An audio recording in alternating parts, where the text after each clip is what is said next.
Halo bosku, kembali lagi di channel Era Mobile. Jadi di video kali ini kita akan membahas kelebihan dan kekurangan dari Realme, yaitu Realme terbaru, yaitu Realme C51.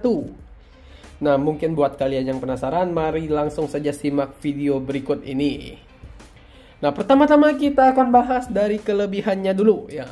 Untuk kelebihan yang pertama itu yaitu dari segi harga. Kenapa saya bilang dari segi harga? Karena harganya tergolong sangat murah, yaitu di 1.699.000. Jadi harganya sangat ekonomis. Nah, yang kedua kita bisa lihat dari segi desainnya. Di sini desainnya sangat elegan, dimana untuk ketebalannya sendiri nggak terlalu tebal dan sangat ringan juga untuk HP ini. Bisa kalian lihat di sini desainnya anti sidik jari, dan di sini pembatasnya agak glossy gitu, pembatas antara backdoor dan kameranya. Nah, yang gak kalah menarik lagi di Realme C51 ini, meskipun dia di harga 1 jutaan, dia juga sudah support side fingerprint. Jadi untuk sidik jarinya di samping gitu. Jadi dia sudah ada sidik jarinya meskipun di harga 1 jutaan.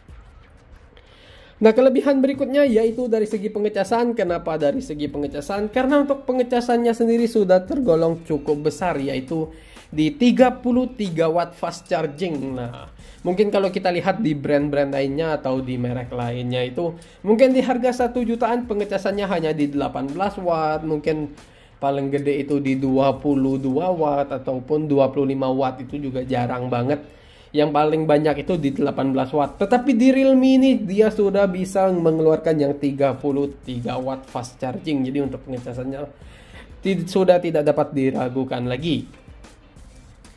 Nah, kelebihan berikutnya yaitu dari sensitivitas layarnya. Kenapa dari sensitivitas layar? Karena untuk refresh rate-nya sendiri dia sudah support di 90 Hz. Jadi kalau kita scroll itu sudah pasti nggak nge-lag atau sangat mulus. Nah, bisa kalian lihat ya. Jadi nggak ada delay-delaynya.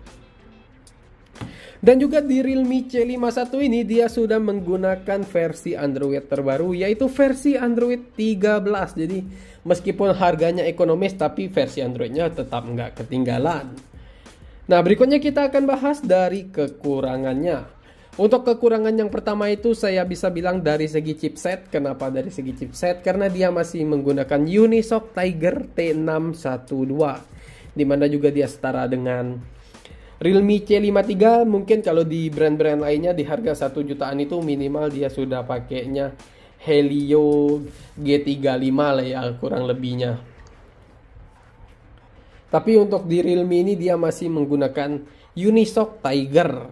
Nah, untuk kekurangan berikutnya yaitu dari segi kamera depth-nya. Kenapa dari segi kamera depth-nya? Karena dia hanya beresolusi 0,8 megapiksel. Sayang banget ya, mungkin kalau dia mengeluarkan 2 megapiksel itu bakal lebih menunjang juga atau sangat menarik juga buat pembelinya ya, atau konsumen dari Realme C51 ini.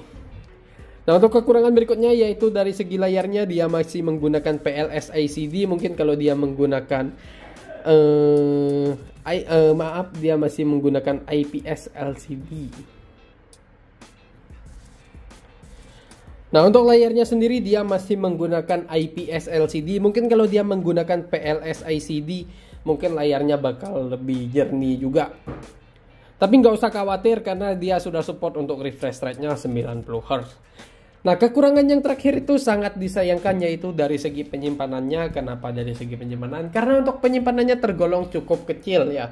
Di RAM 4 dengan penyimpanan internal hanya di 64 GB. Mungkin dia kalau 4 GB RAM-nya, kalau internalnya 128 GB, ini sangat banyak peminatnya karena harganya tergolong cukup murah dan sangat ekonomis.